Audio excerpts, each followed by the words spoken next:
Louvado seja o nosso Senhor Jesus Cristo e sua Mãe Maria Santíssima. Para sempre seja louvado. Hoje nós vemos dentro da liturgia, tanto na primeira leitura como no Evangelho, o luto de um pai que perde um filho. Davi, na primeira leitura, chora a perda do seu filho Absalão, apesar de Absalão ter tramado e tentado contra a vida de Davi.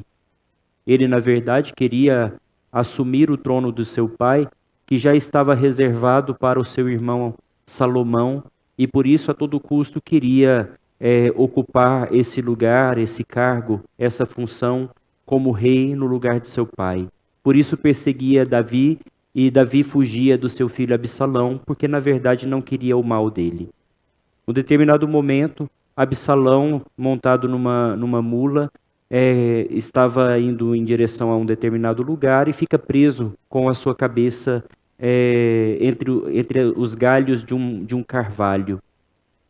Vem Joabe, que era servo do rei Davi, e vendo que o inimigo estava ali, indefeso, né, e que não podia fazer nada, ele crava 3 flechas no seu peito e mata o filho do rei.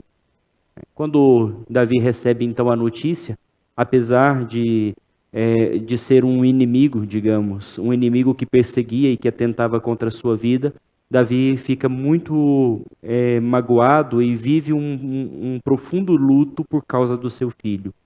É interessante como a perseguição que o seu filho tramava contra o pai não apagou dele o carinho, o amor de pai pelo seu filho.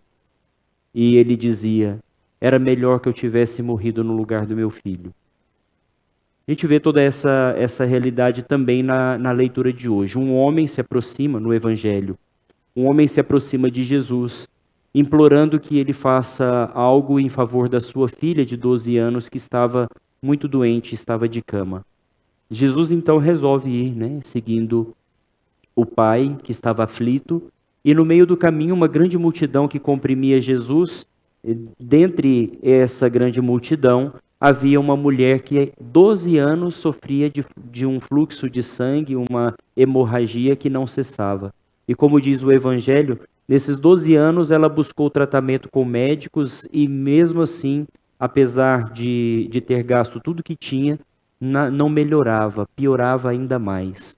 Não havia solução para o seu caso, né? A sua vida estava fragilizada por causa dessa hemorragia.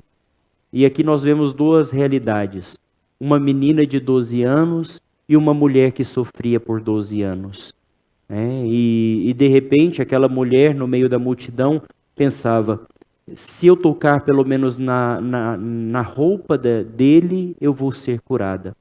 Isso tem muito a ver com os sacramentos, né? Nos parece bastante com o sacramento. O sacramento é uma força que sai de Deus e que chega até nós. Uma graça que nós recebemos porque podemos tocá-lo. Não tocá-lo enquanto um homem que caminha nas estradas no tempo de hoje, mas um Deus que se fez homem e que se fez pão e que podemos tocar por meio do sinal, um sinal sacramental. Não é um toque físico, não era apenas um toque físico que aquela mulher tinha feito na roupa de Jesus e recebeu a cura. Não era simplesmente pelo fato de ter tocado com a mão, mas porque ela conseguiu tocar Jesus com a fé. Jesus dizia: alguém me tocou. E os discípulos, falavam para Jesus: uma grande multidão te comprime e você vem perguntar quem foi que te tocou? E Jesus sabia muito bem que alguém havia tocado a sua roupa, a sua veste, de um modo diferente, né? Alguém tinha tocado a sua vida, tocado a ele com fé. É diferente o modo como nós tocamos. Muitas pessoas podem vir na fila da comunhão e tocar a Eucaristia. Agora, se nós não o tocamos pela fé, a graça não nos toca de verdade. Essa força que sai de Cristo não entra na nossa vida, transformando a nossa vida. Jesus então diz para aquela mulher que se revela: fui eu que toquei a sua veste. E Jesus diz para ela: a sua fé te curou. Exatamente para nos mostrar que na nossa vida cristã, na nossa vida como discípulos, nós precisamos, acima de tudo, como um combustível para a nossa vida, a nossa fé, ter fé. Quando Jesus ainda estava falando, vieram os funcionários, né, de Jairo, dizendo: por que você ainda incomoda o mestre? Sua filha já morreu. E Jesus diz: tenha fé, confia.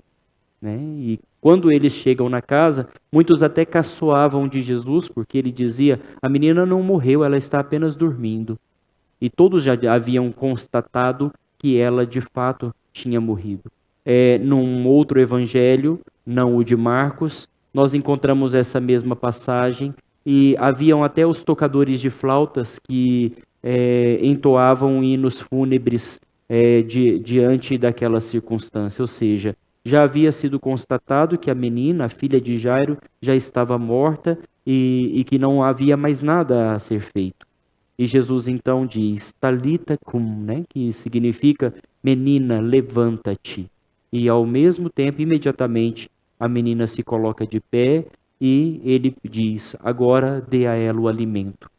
Interessante também esse sinal de que quando nós somos tocados por Deus, fragilizados pelo nosso pecado, muitas vezes mortos por causa da nossa fragilidade, da nossa culpa, Jesus nos salva e nos dá um alimento que nos cura completamente, que sustenta a nossa vida.